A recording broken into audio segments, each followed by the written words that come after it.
Yeah. I don't. I think you have to really. I'm over here cooking.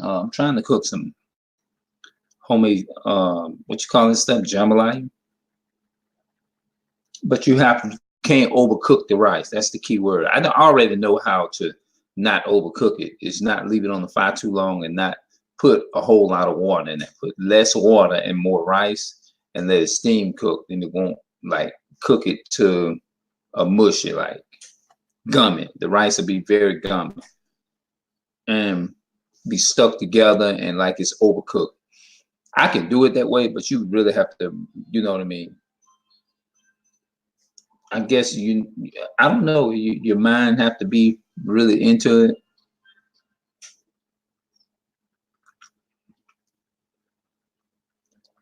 Well, this is according to man, the time is it's January the 30th, 2020. We in 2020.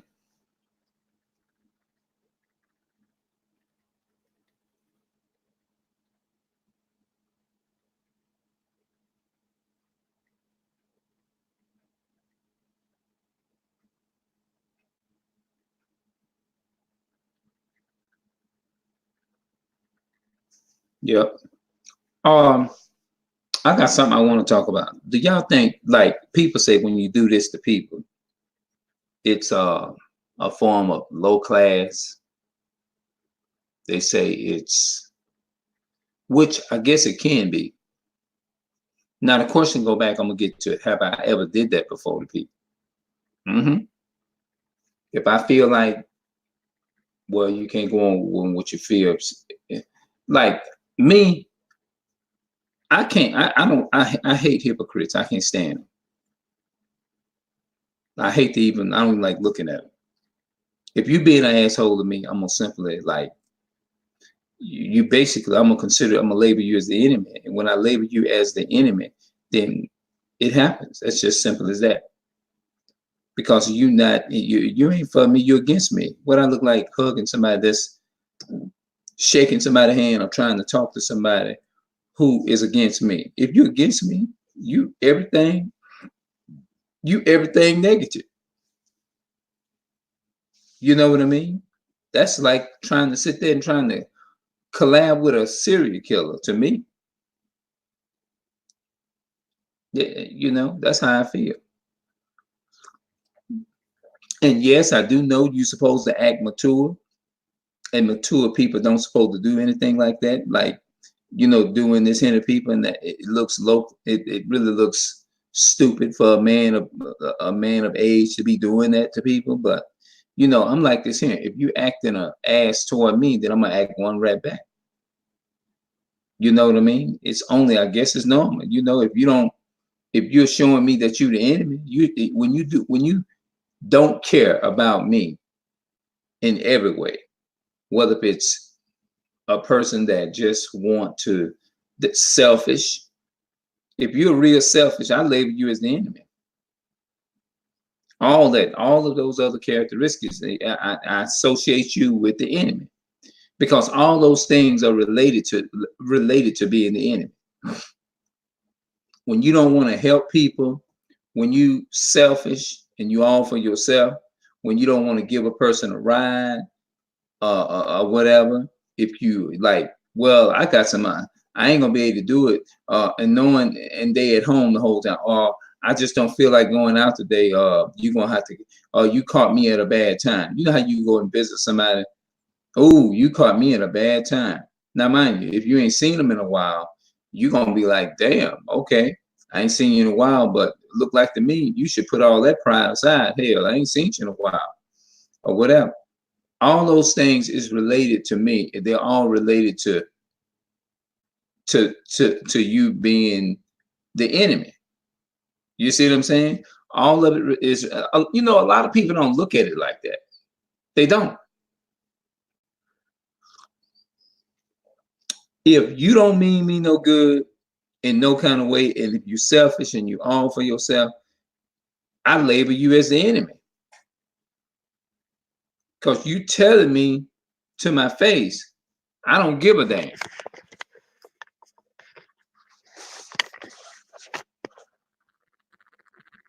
Oh, there you go. The reason why I put the camera over here, because I'm going to go here.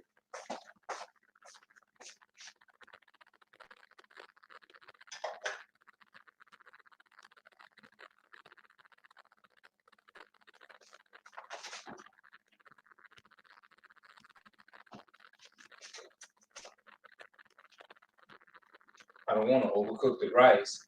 So that's why I'm in essence trying to take it off the heat. You know what I mean? I be off and on taking it off the heat, off and on.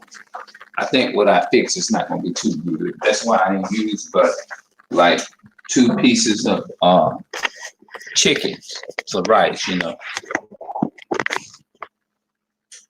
Because much of my family, we ain't much. I like rice, but we not, you know, I don't eat it every day, you know.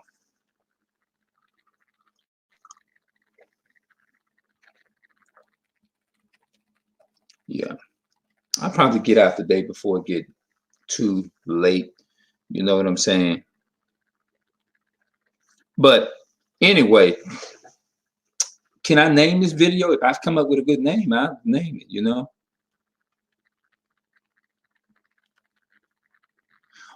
Anything that's negative is related to the enemy. Anything that's negative is related to the enemy. It is. They all related. They may be different types of sin. That's like saying one sin is greater than the other. No, It's either you're a negative person or you ain't. Just like a person who is an aunt, you have a difference between uncle, auntie, and uncle. You know what I mean? Like, even though they all different kin, but they all still related. You see what I'm saying? Related means that you are part, I say, you in the bloodline. You fit in there. I'm just giving you the in the way that my own definition. Now, my definition may be the right one.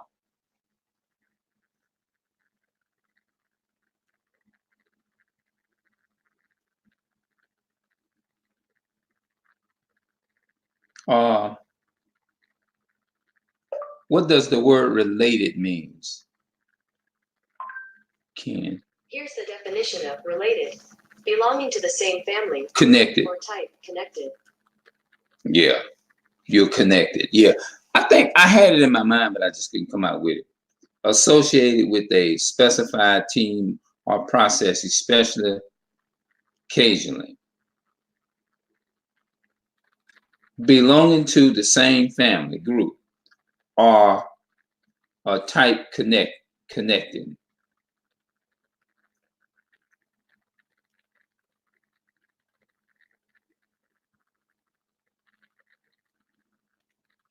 That's right. You're connected. Family group are connected, belonging to the same family. I would say that you belong to the same family. That's it. Related. So that's the same thing with anything that's negative, anything that's associated Antichrist, anything that associates itself, anything that's bad, they're all connected. You see what I'm saying? They all related. Whether if it's jealousy, whether if it's selfish, all those things are related to each other. You see what I'm saying? And any word can be associated with the enemy. I mean, with what did I just say? A person who don't give a damn about you. A person, like I said, is selfish. They can be selfish. They can be a person who's all for themselves. All those words are related. You see what I'm saying? Hatred. There is if you look right there in Galatians, let me get, I'll take time to give you an example since I'm doing the video. Hold on, I'll be back.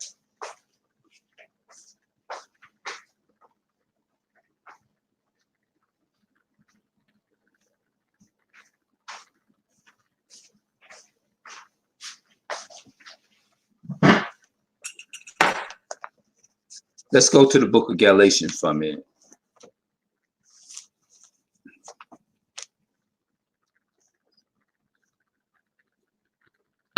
This word, immolation,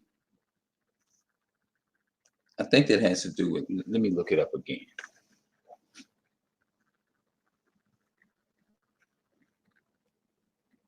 What does the word immolation mean?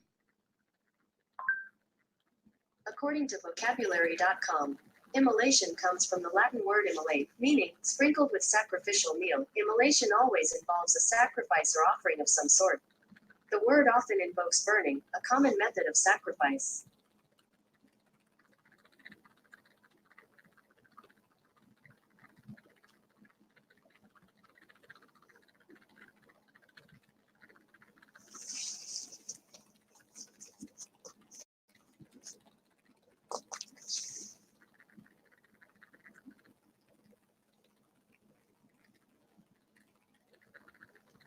Hold on, let me do this here right quick. What is the definition of variance?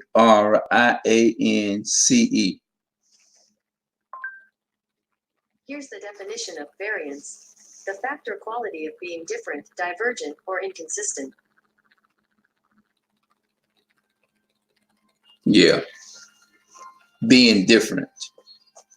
Okay, let's look at this here. For the flesh lusts. Let's start up here. Thus I say then, walk in the spirit, and ye shall not fulfill the lust of the flesh. Now, when I used to think of the lust of the flesh, I used to think of the fleshly body.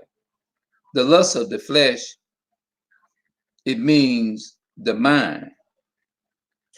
You see what I'm saying? It has to do with the mind. It has to do with the mind, your spirit. The lust of the flesh is what you think. Rather, it starts here. Not here, not the flesh itself, but the mind. For the flesh lusts against the spirit, and the spirit against the flesh. And these are contrary the one to the other, so that ye cannot do this thing that ye would. But if ye be led of the spirit, ye are not under the law. I'm gonna have to break all it down. Under the law, meaning that you're not under the curse, but you are you're not cursed because you are a keeper of the commandments. You are being obedient to the commandment. And this is what the Christian churches is not going to tell you. Now, the works of the flesh are manifested, which are these: adultery. It starts here. Fornication, uncleanness, lasciviousness, adultery, witchcraft, hatred, variance, emulation, wrath, strife, sedition, heresy, hypocrisy, and all that kind of stuff.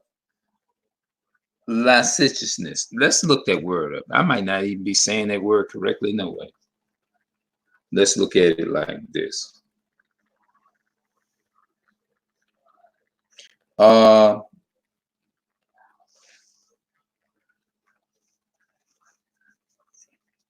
Let's look at that word before I read the rest. Verse 20. What is the definition of lascivious?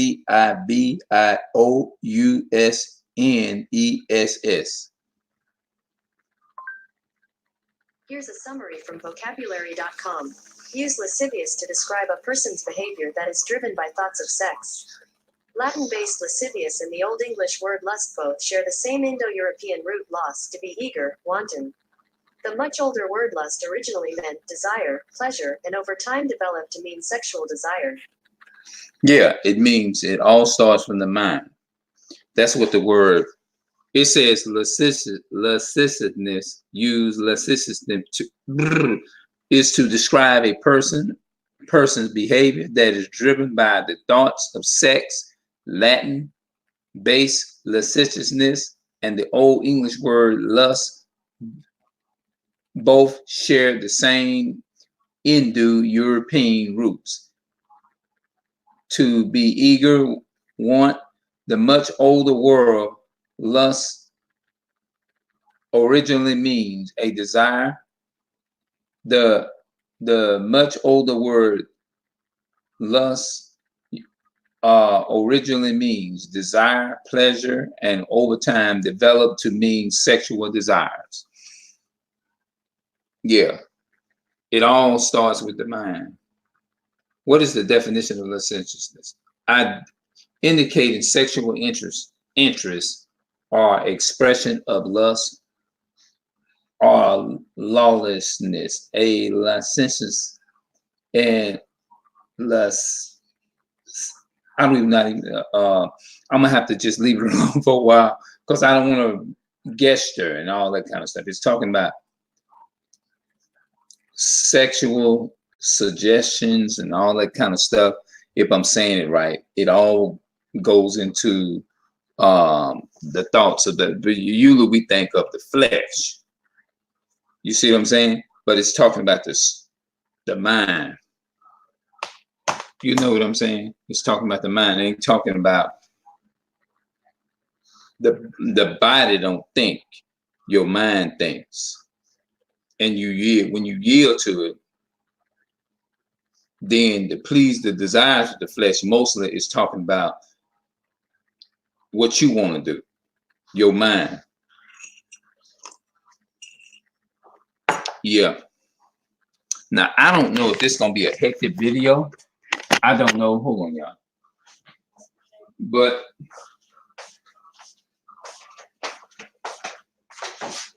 I really don't know.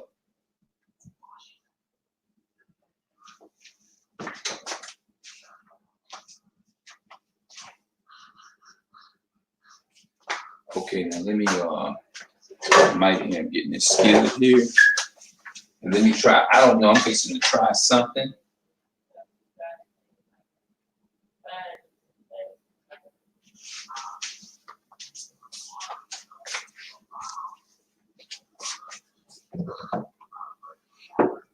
I think what I'm gonna do, take that meat out of there, out of here, the chicken, and I don't know if I'm gonna put a little oil. I don't think I want to put too much oil.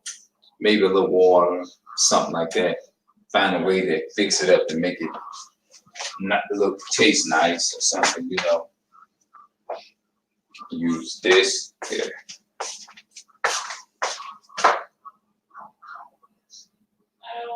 That's the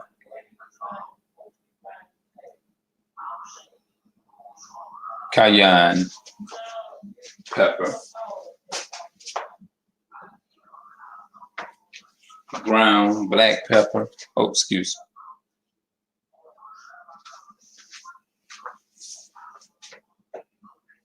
me. Yeah.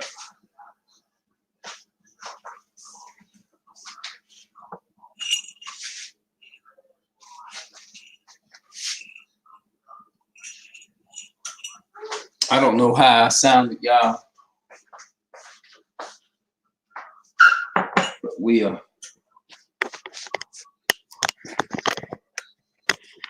Yeah. I don't know how I'm gonna sound, but I'm gonna go ahead on. I'm gonna turn it off, and we're gonna see how I did. Wait a minute. Let me read this. The verse 20. But if ye be led of the Spirit, you're not under the law. That's talking about when you're not obedient to God. Let me give you the context of that verse. That's before I go on.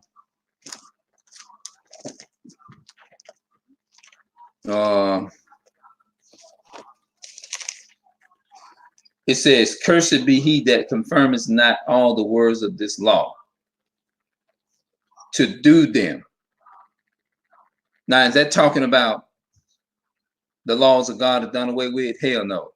It's only saying, listen to this, Deuteronomy chapter 27 and verse 26. Cursed be he that confirmeth not all the words of this law to do them, and all the people shall say amen. So that's what that's talking about. It's not talking about the laws of God. It's actually, you don't have to do them no more. And that's what these Christian pastors is telling people. Let me show you another example. I just want to break down Galatians, what people be trying to quote Paul and misquoting Paul to saying that the laws of God, the law of God is done away with. The sacrificial law, we don't have to do that no more.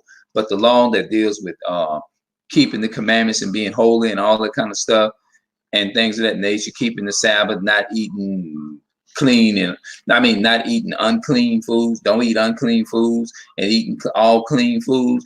That law is for us today. Now let's look at Deuteronomy chapter 11 and verse 26. Behold, I set before you this day a blessing and a curse. A blessing if ye will obey the commandments of the Lord your God, which I commanded you this day. Now I'm gonna come back on that and expand on that a little bit longer. I just wanted to make sure when you read in Galatians, you got to go and you got to read the context of what it's actually talking about. I'm not a genius or whatever, but I use common sense.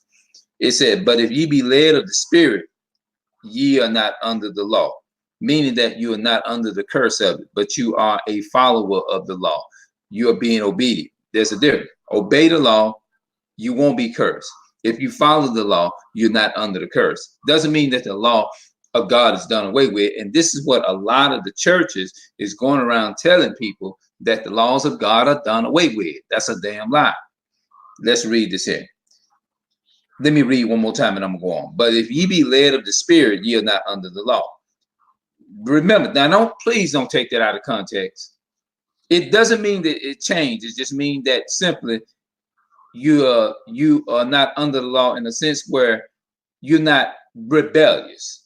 You're not rebellious, but you are a doer of the law. Now, the works of the flesh are manifested, which are these: adultery, fornication. This is what makes you be cursed if you're not doing this. Uncleanness, licentiousness. That's what the word I was just explaining, which I got what the hell it meant. I got to go back, and it's dealing with sexual sins, I believe, adultery, witchcraft, hatred, variance, emulation. It's like wrath, strife, and all that. Wrath, strife, sedition, and heresy, envy, murder, drunkenness, reverence, that's partying, and such like which I have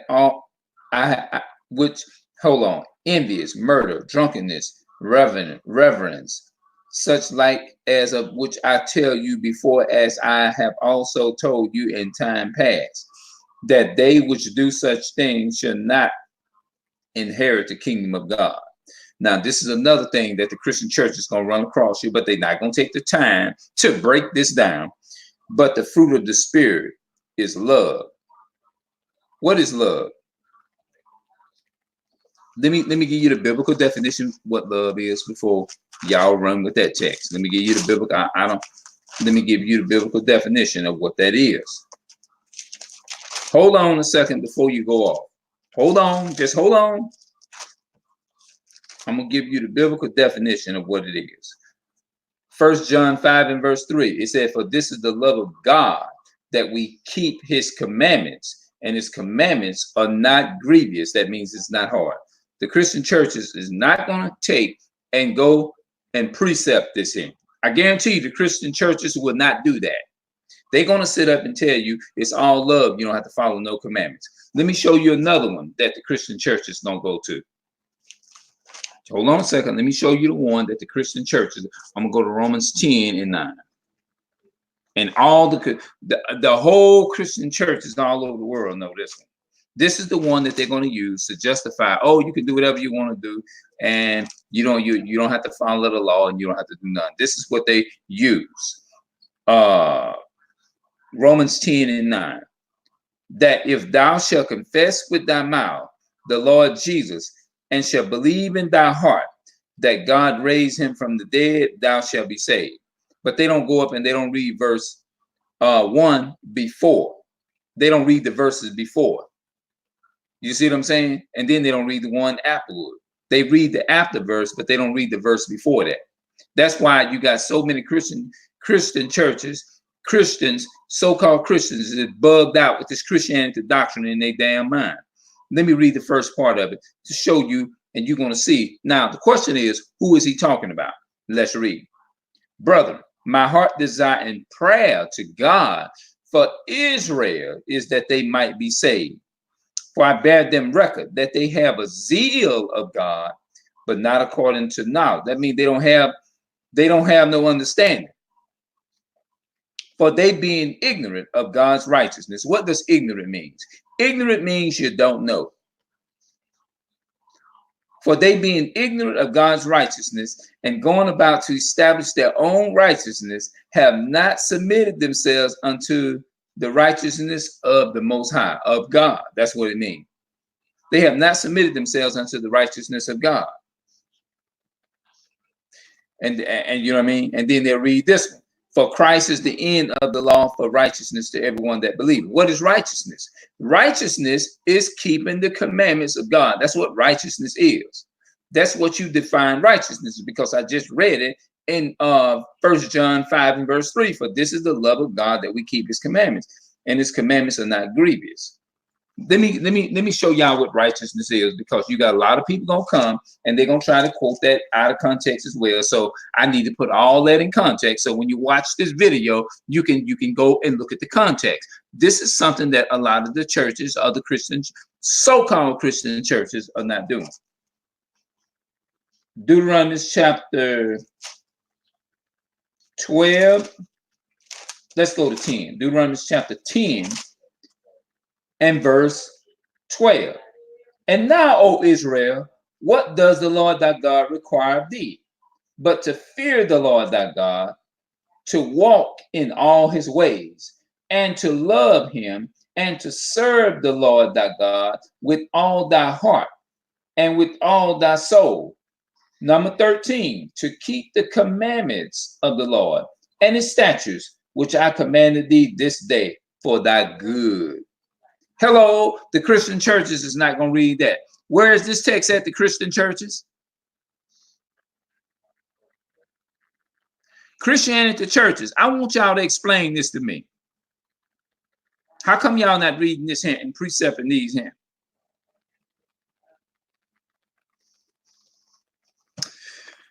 So I had to read all that to come back to tell y'all what I was, to get our people to understand.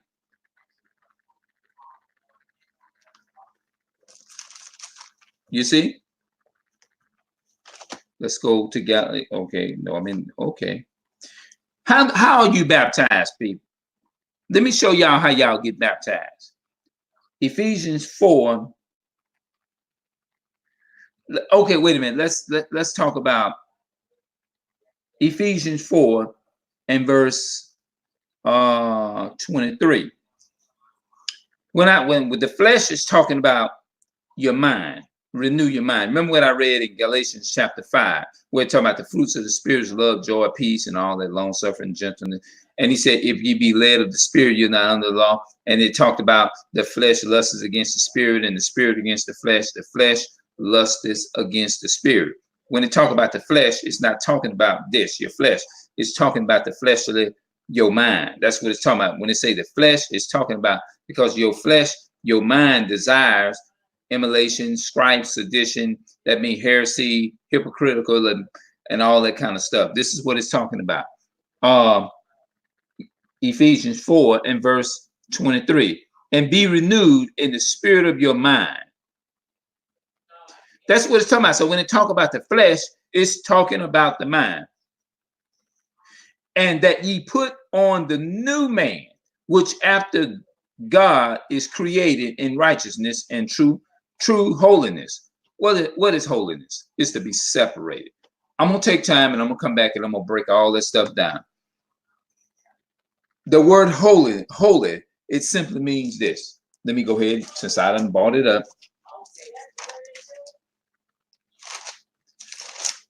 Let's look at Leviticus 20 and verse 26. Leviticus 20 and 26. Let me show you what holy means.